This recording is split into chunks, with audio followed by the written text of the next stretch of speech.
Now at 11, Cleveland Mayor Frank Jackson's grandson is sitting in jail tonight, but it's not the city prosecutors who put him there. The vital piece of evidence they're accusing law enforcement of withholding that they say kept Frank Q. Jackson from ending up behind bars earlier. Busted an act of discipline in the classroom crossed the line. One parent thinks so. What a school safety officer did to teach a student a lesson. News 5 at 11, just seconds away. Honored with the Emmy for News Excellence. News 5, on your side, starts now. The drama over the arrest of Cleveland Mayor Frank Jackson's 22-year-old grandson, Frank Q. Jackson, is reaching a crescendo tonight. City of Cleveland's law department is explaining why Jackson didn't end up behind bars earlier for that June assault, causing the county to step in. Our 5 on your side investigator, Joe Paganakis, live in the newsroom right now. Joe, city prosecutors are blaming CMHA detectives. And Rob, that statement was issued just a few hours ago, and it was the U.S. Marshal's office that finally had to call Cleveland Mayor Frank Jackson to help them make a peaceful arrest. I told him, hey, Pete Elliott, U.S. Marshal, I'd like you to, your grandson has a warrant for him. I want him to peacefully surrender. U.S. Marshal Pete Elliott explains how he made the call to Cleveland Mayor Frank Jackson to arrange the arrest of Mayor Jackson's grandson, Frank Q. Jackson. The grandson now in jail, charged with 4 felony counts in connection with the alleged beating of an 18-year-old woman in June. Elliott says the phone call to Mayor Jackson was critical in making the arrest without incident. And I believe we made incident. I believe we made incident. Warrant to get Frank Q. Jackson charged and arrested. And now the Cleveland City Law Department Criminal Division Chief Carrie D. Howard explaining why the Cleveland City prosecutor declined to charge Jackson, saying, quote, every charging decision is made based on the facts and evidence presented to an assistant prosecutor by a presenting law enforcement official. A CMHA detective failed to provide all the evidence related to this matter.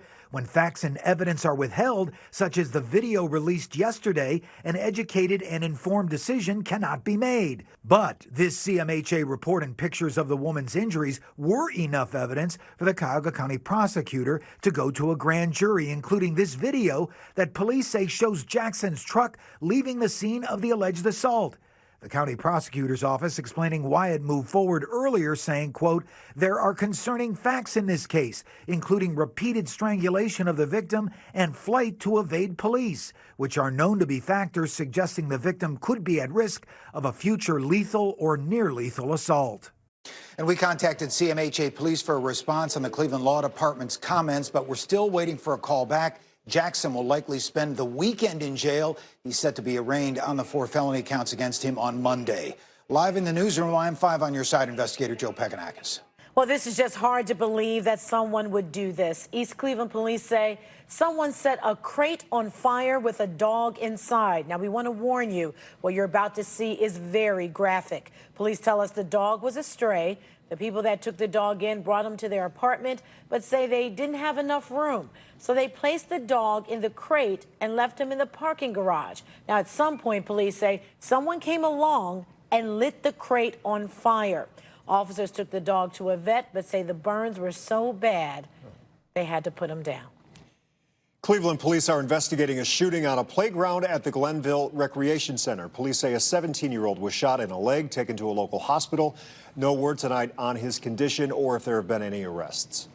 Another drug company considering settling with Cuyahoga and Summit counties in the largest opioid case in the country.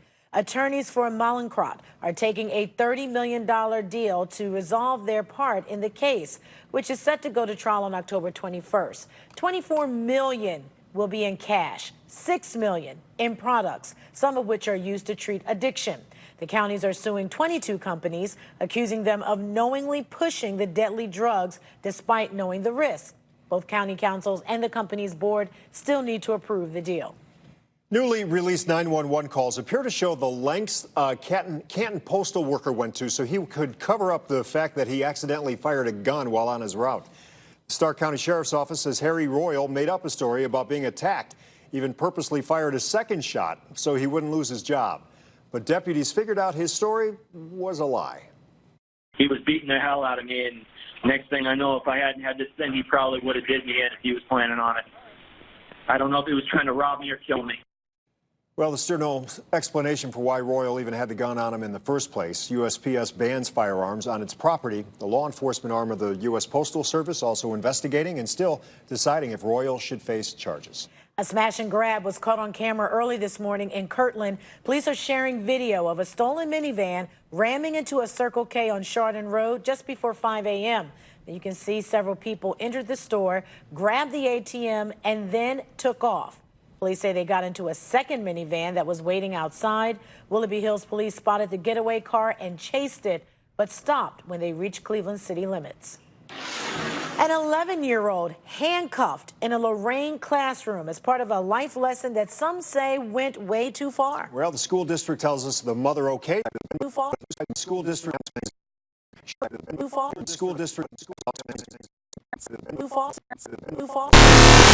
That I spoke with over the phone are calling this a makeshift Scared Straight program. And they tell me this has no place in the Lorain City School District. A huge disruption at Southview Middle School earlier this week. No matter what it is, an 11-year-old child should never have to deal with this kind of a situation. The Lorain City School District says on Tuesday a student was taken out of his classroom in handcuffs in an attempt to teach him about the consequences of skipping school. So everybody is totally shocked on what in the world is going on. That's Mark Ballard, the president of the school board. Ballard says he's talked to several teachers and parents about the incident. I'm 51 and I've never been in handcuffs, and I'm just not sure what positive we get to see putting a student of ours in handcuffs at such an early age. Ballard says it's unclear where the officer got those handcuffs. I've heard that cuffs were not issued from the district. The district says the student's mother knew the officer was going to encourage her son to come to school more, but says she wasn't happy with how it was handled. The district tells News 5 it's aware of the incident and says, quote, the SCO is currently on administrative leave while the investigation is conducted.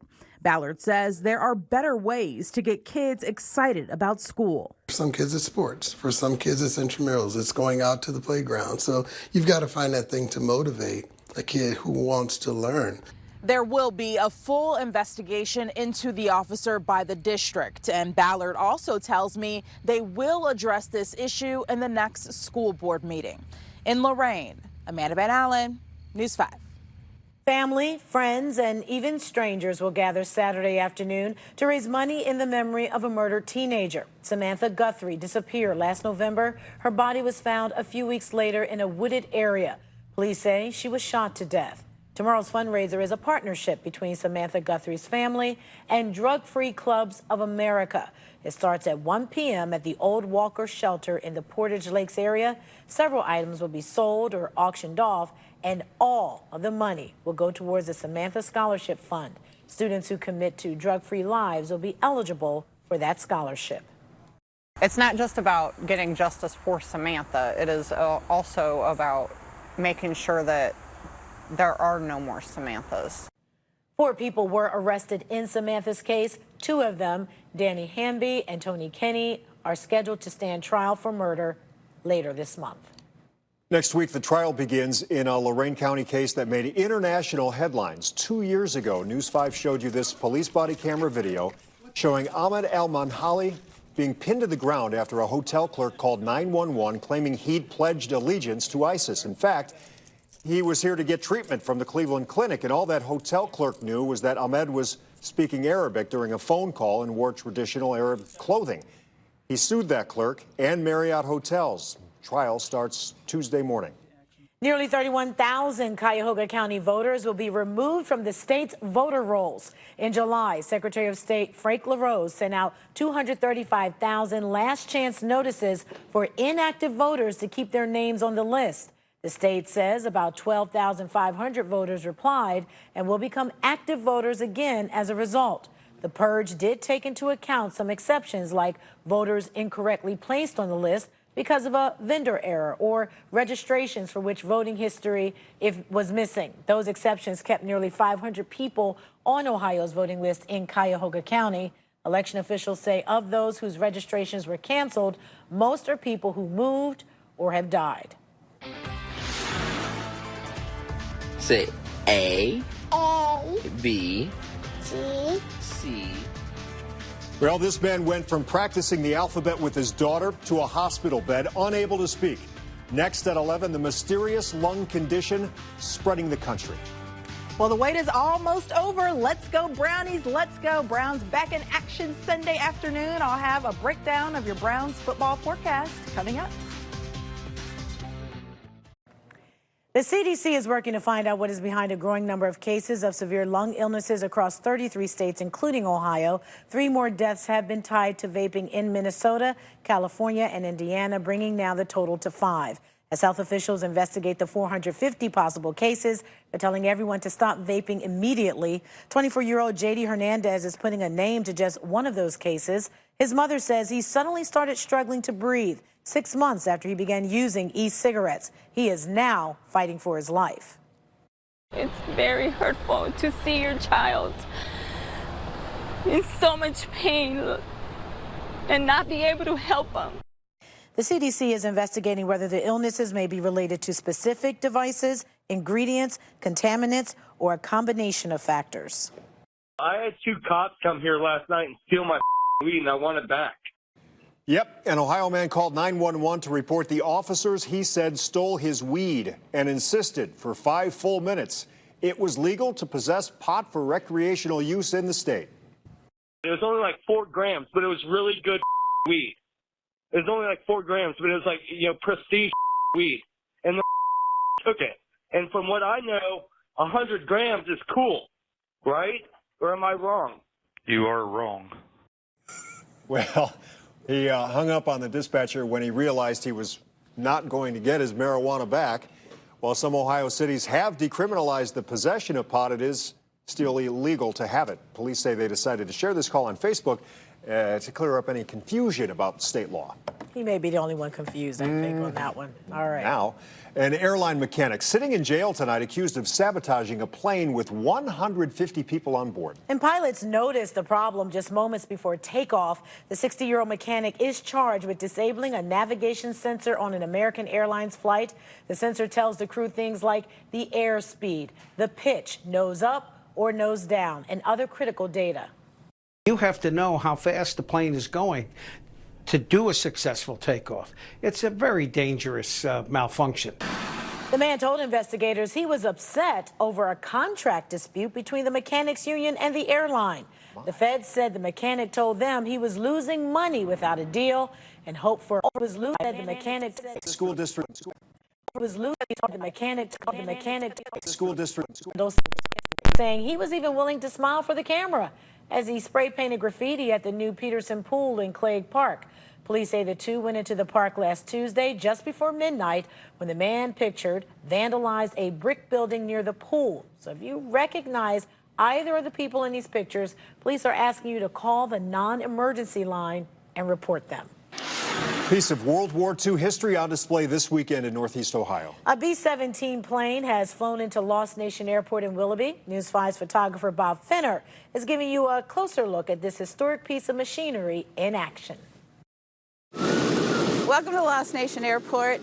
This weekend we are having an extremely historic event. This is a B-17. It's a World War II bomber, 74 feet long. 19 feet high, has a wingspan of 103 foot 9 inches. It was produced on May 18th of 1945.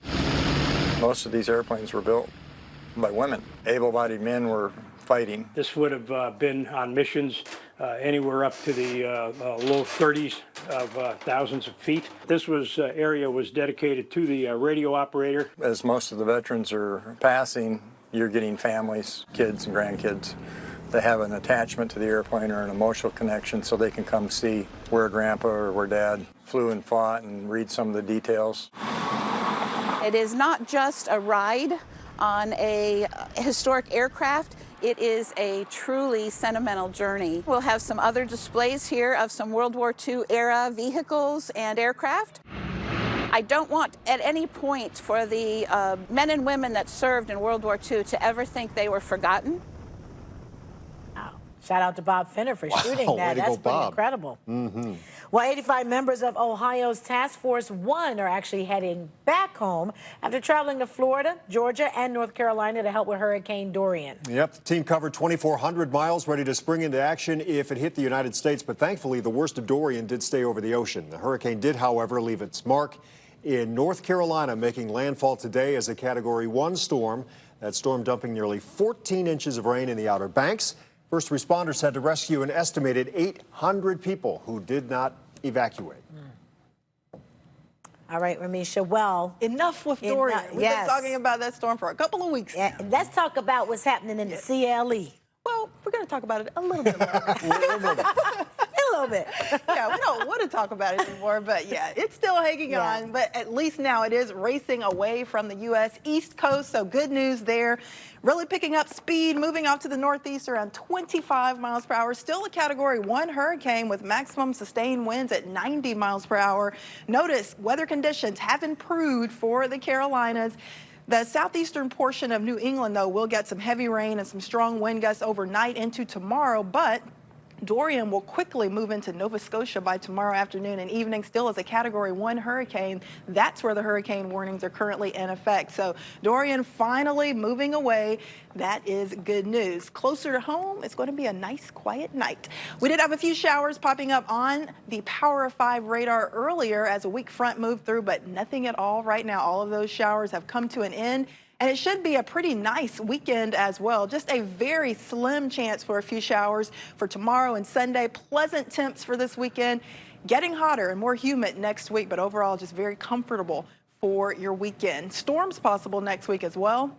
But, of course, we've got a big game in town Sunday afternoon, so we need the weather to be nice. And it looks like, for the most part, weather conditions will cooperate for the game on Sunday afternoon. Browns back in action. Right now, temperatures pleasant out there, 50s and 60s. We've got some scattered clouds, but the rain has pushed out.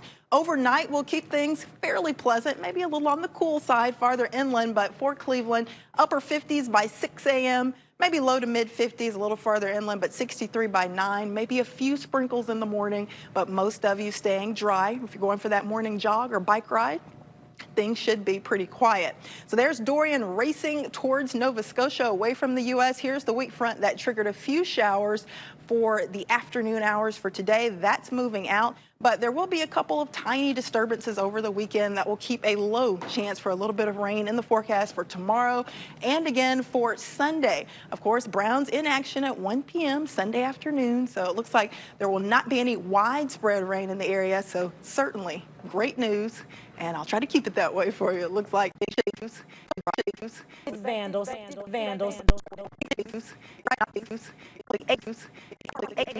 For that low, so a little on the cool side, nothing too extreme.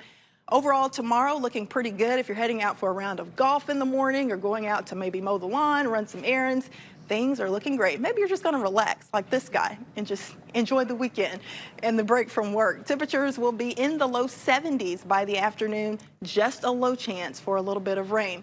Here's the big forecast. Browns in action Sunday afternoon out at First Energy Stadium, an exciting event. I'm sure it's going to be really crazy out there. 69 degrees for kickoff, 1 p.m., 70 degrees around halftime. Just some scattered clouds. Rain chances less than 10%, so maybe a stray sprinkle. That's about it. So quiet, for the most part, comfortable. Just a very tiny rain chance over the weekend. Drying out Monday and Tuesday. Hotter by the middle of next week with a round of storms on Wednesday, then cooling off once again. So it's that. All right, the Tribe is battling for its postseason live in Minnesota. Yeah, plus the Browns, well, they had some legends at one of our games. High school football, we'll be talking about that next.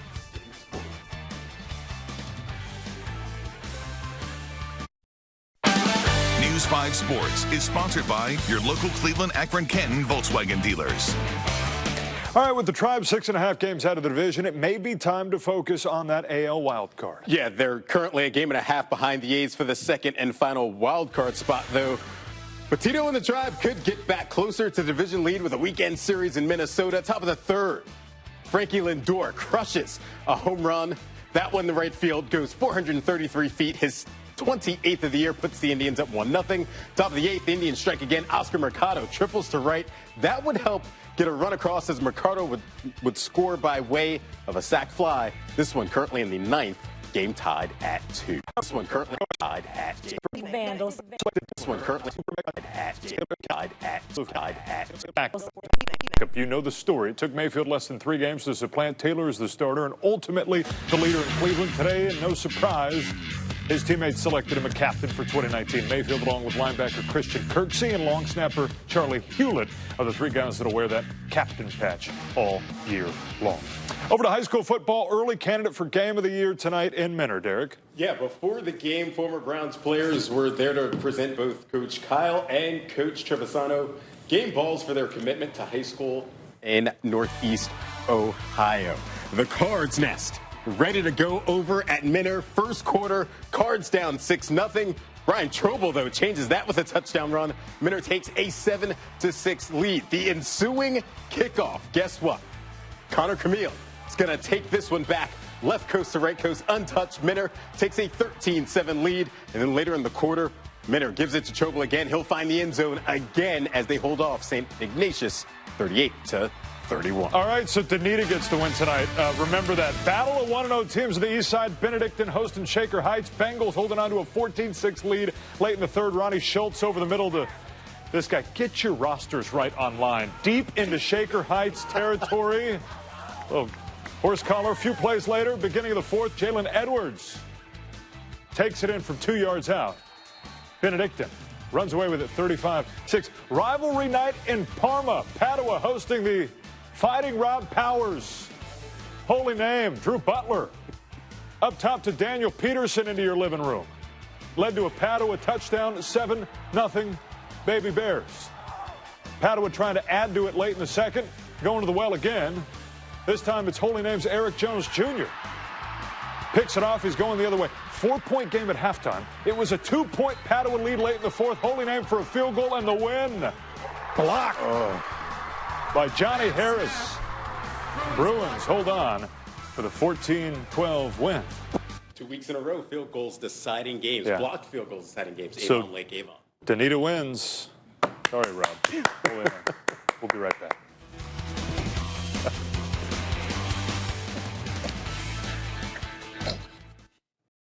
So who's on Kimmel? Straight from Strahan, Sarah, and Kiki.